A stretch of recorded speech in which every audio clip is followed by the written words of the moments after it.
The Board of Pensions serves 65,000 people through the benefits plan of the Presbyterian Church, U.S.A. Partnering with church employers and affiliated employers, it provides benefits and programs to promote spiritual, health, financial, and vocational well-being.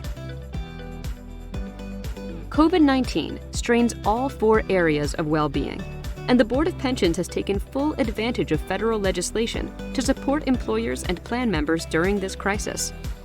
It used the Coronavirus Aid, Relief, and Economic Security Act, the CARES Act, to free up funds for participants in the retirement savings plan of the Presbyterian Church, U.S.A. The CARES Act addresses new rules on withdrawals and loans from retirement savings accounts that a plan may adopt. The Board of Pensions has approved amendments to the Retirement Savings Plan, or RSP, to take full advantage of these options. The new law also allows the suspension of required minimum distributions, or RMDs, through 2020. Suspension is completely voluntary. Some participants may need to receive their required minimum distributions as usual, and they are free to do so. The Act applies to 403B, 401k, 457B, and IRA plans. The RSP is a 403B9 plan.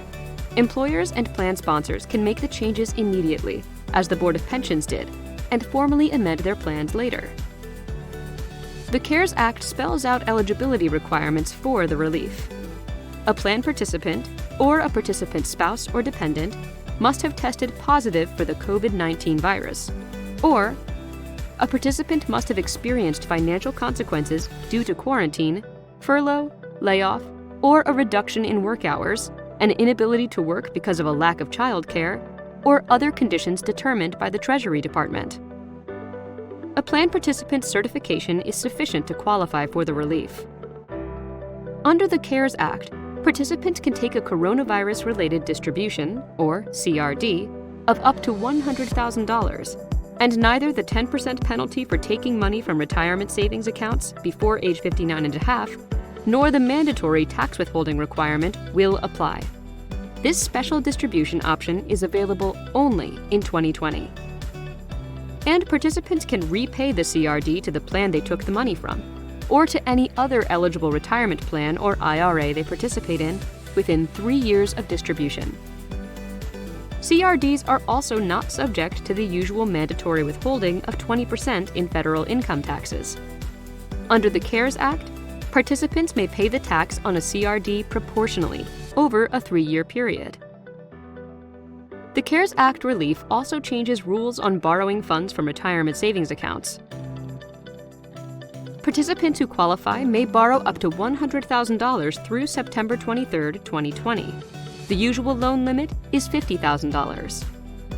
Participants may also borrow up to 100% of their account balance, but not more than $100,000. There is also relief for existing loans. The CARES Act provides a 1-year extension to repay loans with due dates from March 27, 2020 through December 31, 2020. Deferred loan payments will be adjusted over the new 1-year payment period. If a plan does not provide a loan option, it is up to the plan sponsor to decide whether to adopt a loan provision during this period of CARES Act relief. If a plan does not provide a loan option, the plan sponsor decides whether to adopt the increased loan amounts allowed under the Act. Finally, as mentioned earlier, the CARES Act allows senior participants to suspend required minimum distributions, or RMDs, through 2020. Generally, distributions are required to start by a certain age. As of January 1, 2020, that age is 72. Before 2020, the age for RMDs was 70 and a half. Suspending RMDs means seniors can defer distributions until the market improves. Whether to suspend RMDs is up to the participant. Suspension is completely voluntary.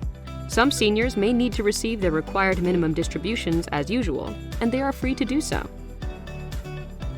Finally, there are other considerations you should take into account about your retirement plan. Some of these include the extended time to amend plans for new rules. Keep in mind that an employer's obligation and participants' rights may vary, and always be sure to check the plan document and terms for details.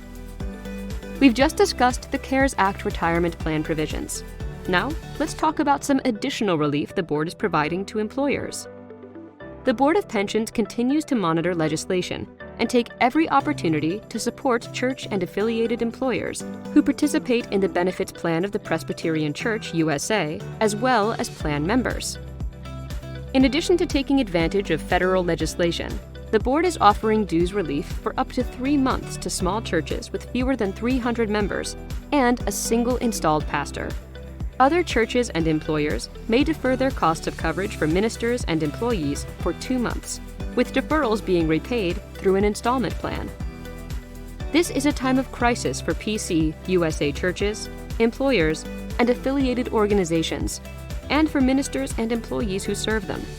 The Board of Pensions will continue to help support all who participate in the benefits plan.